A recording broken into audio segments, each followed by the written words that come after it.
Brothers in arms, join me tonight as we storm the gates of Evermore to conquer these bastards people. And welcome, ladies and gentlemen, to Thunderdome Metals Review, bringing you the power metal needed to live.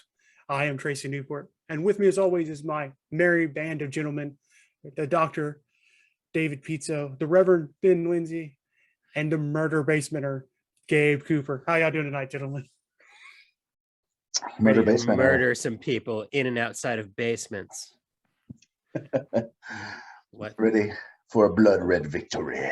I feel like the way I phrased it, murder basement is you're the dude that built the basements for the murders to happen, and you didn't actually commit them, but you built the basements. So like a contractor. Thanks for explaining that to our audience, Tracy. They think a lot more highly of me now. Getting in the ins and outs. It's a purely business transaction for Gabe. That's right. He's like a contractor on the Death Star. I rent out the basement to murderers.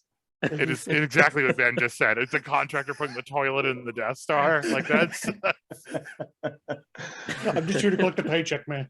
I'm getting a paycheck. Just murder in a basement. So Tracy, murder gonna annihilate a planet. So what? Somebody still got to install these toilets. Planet murder, toiletry aside. I don't care what happens as long as the check's clear. Why did you pick this particular? I know you love power metal like you love life itself, but why this particular installment? So this particular installment is because it was my second album of the year, my second favorite album of 2020. And of course it was. I needed to go back and get this on there and make sure everybody gets to enjoy it like I do. Well, as Tracy said, this was released in February 7th of 2020. It is their third studio album on Die Bomb Records. It is a bit improved, 39 minutes and 49 seconds long. The band is Andrew DeCogna, who did everything. And then he brought in two other people to play guitar solos, Quinn Lucas and Jesse Scott. So there you go. Blood Red Victory. Yeah, you're welcome. Why do people do this? We've had a bunch of these. Like, I'm going to play every instrument. I guess if you can do it, you would. It's like, yeah, I know, especially during a pandemic. No, I get it. You're like the guy in the street corner with the drum, thing and the cymbal. The harmonica. You're Dick Van Dyke from Mary Poppins. That's what I'm saying, essentially. But this was pre-pandemic. It came out in February. I guess that's true. Do you think this album adheres to your oft-stated third album is best rule, Tracy? I haven't heard any of the other stuff. What? Who are you? Like, it's in the list to get to. I just haven't got around to it. But I mean, if I really enjoy this album, so I'm gonna say maybe. Good question mark. I will say, as David and I have often said, that where this genre falls down is in the vocalist. Yes. And he does not suck. He was perfectly adequate as a vocalist for this genre of music. He's a perfectly adequate Bruce Dickinson impersonator. Yeah, exactly. Indeed. Yeah, it was good enough that I wasn't annoyed, because music like this where they can't reach this level, I just can't at all. Yeah. And I still get mad when you're not Bruce Dickinson or Rob Halford, but that's literally only two people, so you got to broaden that a little bit. Jeff Tate, but yeah. Yeah, indeed. It's so few, right? Mm-hmm. That are operating at that level. I still contend. I think power metal has this problem a little bit in general, and so does thrash. I heart thrash, but also I think and again, it's anecdotal, but I feel like a lot of these Dick Van Dyke, I play every instrument bands do have the sameness problem often. Yeah, and right, because they're like it's an echo chamber of your own mind writing. Yeah. You're muted, Tracy. I saw that and I was like, shit. So I was going to say, I see that in this band and on this album. But the thing is, though, for me, I really enjoy what he does on the first track and all the way to the 8th track. So like I do have to say, to your point there, Tracy, if you like one of these tracks, you're probably going to like them all. Yes. I don't know if that's true, but anyway. Yes, the one man probably thing didn't bother me on there. And like, I didn't realize it was one person. So as much to do my homework. I didn't when I first listened to it either. I didn't realize that it was just one dude. being emotional. I mean, it helps that he brought in guys to play the solos, and to their credit, the solos on this pretty well rip. So the guitar work on this album is very good. I mean, it's not groundbreaking, but if you want some dudes to just come in and shred, this serves that up. And you're not getting like, I almost will say it's almost similar to guitar work, is similar to a bit of Iron Maiden's, to where it's there, matches the song real well, but it's not over the top like Dragon Force City, where it's just overpowers everything. I would slightly disagree with you, and that I do think it fits the songs, but it's not really a twin guitar attack. There's not a whole lot of like guitar harmonies and everything else going on like you would get in a Priest or at Maiden. Yeah. Yeah, And I would which- also say that too. While the melodies themselves are really reminiscent of Maiden, it's like not even close to the type of guitar lines that are achievable with that twin guitar attack. Or 3 guitars. Remember or- that? or like, where the Or guy yes. is doubling the vocal line. Yeah. Did this guy think of that? I don't think so. I don't think so. No, but that's what I was saying, is that it's not like he's missing that twin guitar attack. So like, I think the guitar solos work for the songs that are written, but it's not, you're not going to get hell even Unleash the Archers like style like guitars, where it's the dueling guitars aspect going on there, or even some of the other power metal we've looked at.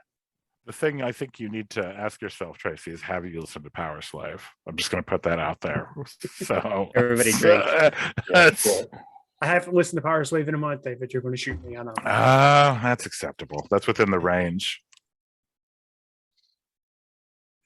But yeah, I mean, so far I'm kind of liking what I'm hearing. It's not obviously just like fuck this album, Tracy, from everybody. So Yeah. I mean, hey, Tracey expects so little that he's always very pleased. We're I like, do. this is very extremely adequate. Okay. I mean, so I pick an album. It's not for the audience purposes, not for my travelers of woe here. Certified Not Terrible by Gabe Cooper.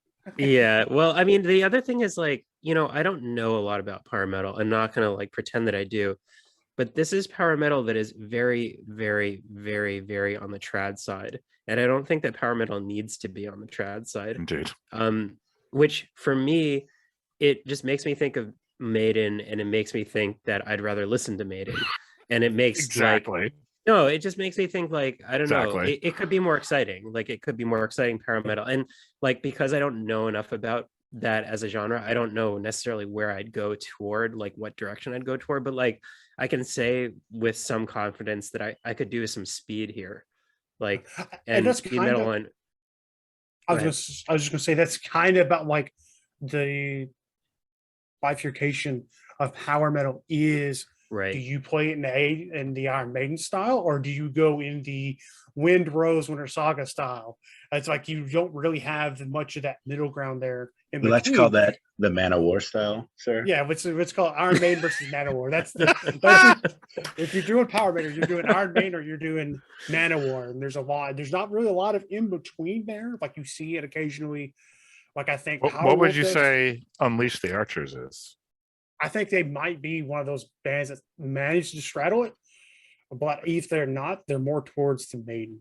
Yeah, I don't they're think more towards the Maiden. because when I listen to Unleash the Archers, I don't also get the image of like Manowar. It's just Conan the Barbarian doesn't pop in my head, or I don't get the elves, orcs, and dwarves fighting Lord of the Rings feel to it. But you do get the epicness, and they get the songwriting that is similar to Iron Maiden, and like Alexander the Great. Yes, she also melts the face off of this fucker in terms of singing. Sure. Like she's a reminder of like, oh, that's probably why I like it so much. Between how well she can sing and how well their guitarist plays, that to me is a reminder to riff off what Gabe said.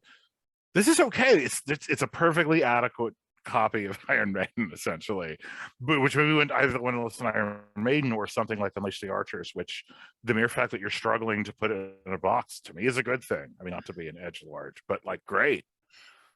Yeah, I don't want Manowar. I'm not even sure I wanted Manowar the first time. Actually, I did. I fucking love Manowar. I'm not going to pretend. I'm somewhat ashamed, but anyway, we'll talk about that later, another time. When we actually do some Manowar. I would say that instead of comparing this to a watered down copy of Iron Maiden, I would consider this to be a slightly inferior copy of Sabaton, in that this is an album that is obsessed with war in a way that power metal often is, but without being grounded in any discernible historical reality, unlike Sabaton, which is fine because Sabaton tends to glorify war in a way that I'm not entirely comfortable with. But this does that too, just without, like, again, grounding it into anything real, which, your mileage will vary as to how much you care about that. Ben, you literally just bought multiple 1914 albums on vinyl. So that's the counterpoint to this is on your table. So, it sure is. Of which I already owned on CD because I'm that guy. And you're that guy. So I feel like, and I'm team 1914 / team Ben Lindsay on what war actually looks like. Yeah. And it looks like that hideous record. So that always, I don't know, but Manowar, that was true kind of Manowar too, right? It is. Like, yeah. They I don't know. Grandfather, tell me a story. Tell me a story. Who were those men? I find it so fascinating, and I don't know. Maybe I blame the Crusades. There's so much that went wrong. Just in terms of the obsession with this. Acknowledges how bloody the combat actually is, even if they're glorifying it. So no, they did. Yeah, and I think part of just kind of bring it back into Ironflame is it's very much, if you're a fan of the genre, you're going to like this album. It's not very much I'm on the outskirts. What do I want to hear? This is very much if you're a fan of power metal, you're going to, similar to how Wall of Skulls was. If you enjoy the genre, you're more likely to enjoy that album, but it's not somebody who's just who's not willing to dive into power metal. If you're just dipping your toe in, it's not going to be something you're going to purchase in a sense. Of like so what you said about Resolution by Lamb of God, like this is the mean. This is what that's what he said. I've witnessed it. So it is. This is the perfect. So in a sense, this is the mirror reflection of power metal between me and David. Of hey. Well, with it is an album, everyone. It certainly is. Let's talk about some tracks. I guess I can go first. Well, I was just saying, go and get your glasses ready. Oh, shit. I will drink. Cheers, my brothers.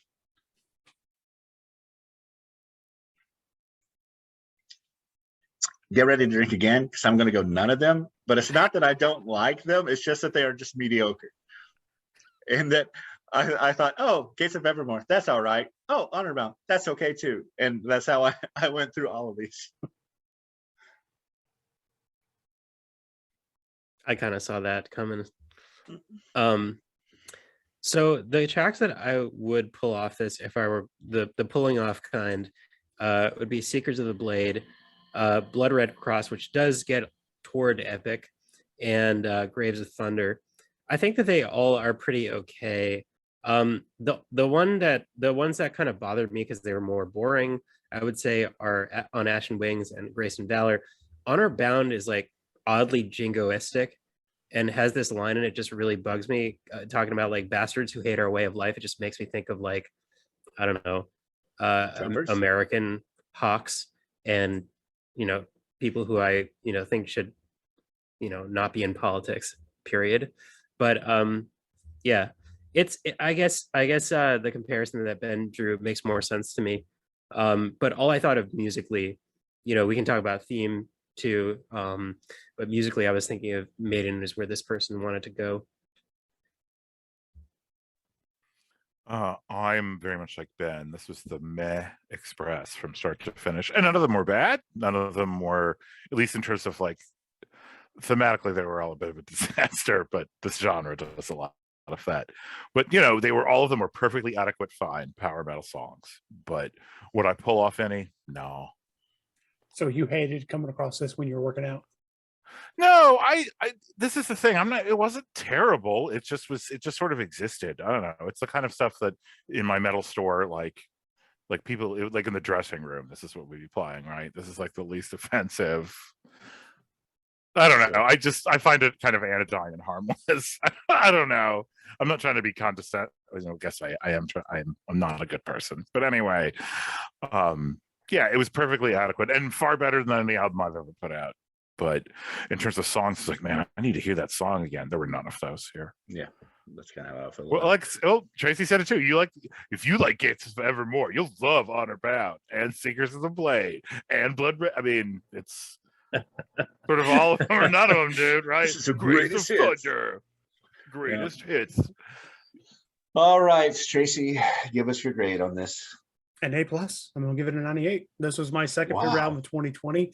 And now if I were to go back, it'd still be my second one, but the first album would not be ranked first anymore. I'd You say do a that little with shuffling around, but this shame. would still be second one. So I don't care. A+. It was forged by the 102. metal gods. And you guys just proved that you're unworthy of it. I definitely am unworthy of this. I will give this a C+.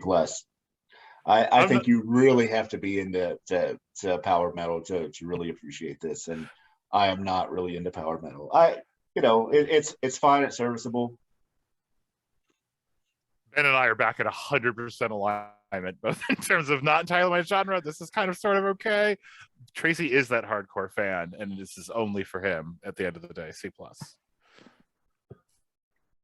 I think I'm gonna give this a slight bump because it's not offensive to me.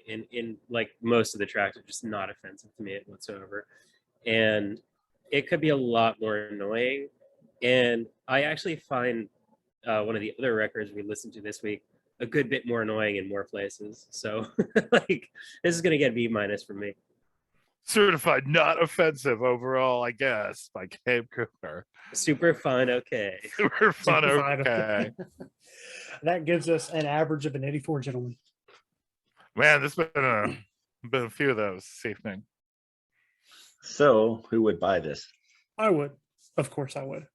No, This would be an album I'd hear, and then I want to go back and purchase the other albums just to learn about them. Like I'd be like, all right, I need to go back in their catalog and listen to other stuff. That's what this album would be for me. I would hear this and be like, oh shit, I know someone who'd like this that isn't fucking me, and I would buy it and give it to Tracey on like Christmas. So I would buy it to give it away. Because this is so in the zone for him. One song in, I'm like, this is Tracey as a person. Because there's no weird dwarf shit happening. It's like close enough. It didn't go all the way down the hole, the diggy hole. So I would buy this for Tracey, but for myself, absolutely not. Yeah, No. I don't think I would buy this either, but if, somebody saw me and gave it to me because they thought I was Tracey, I wouldn't be upset by it. Because it was solid enough that like when Tracey came over, sure. I could play it, he would love it and get into it. And the album cover is kind of cool, so seeing it in the collection wouldn't break my heart or anything. Just give it to Tracey, man. Just give it I was to gonna him. say I was gonna say I would buy it if I had to like go to this guy's house in Ohio to like buy it, and he would show me his studio, and he would show me like Collection where of all D&D the books. ideas came from. His D&D book with his miniatures. I mean, Right, I would be yeah. down. I would do that if he would play D&D with me. Like if he would run D&D, I would buy his album. Oh, This turned into a very different sort of situation. shit. All right, Tracey, what are we doing next time? Next, we are not doing power metal. We are doing Right. Gabe's pick You're definitely not doing power metal. But in Neurosis, Souls at Zero. so this is proggy sludge, I would say, but we will discuss that next time. We will. I feel like it's very apt, and coming off what we heard a couple weeks ago, Yeah, it's a very interesting comparison. it is. It is. I'm really looking forward to talking about it, and so hopefully you will tune in and join the conversation on Thunderdome Metal Review. So.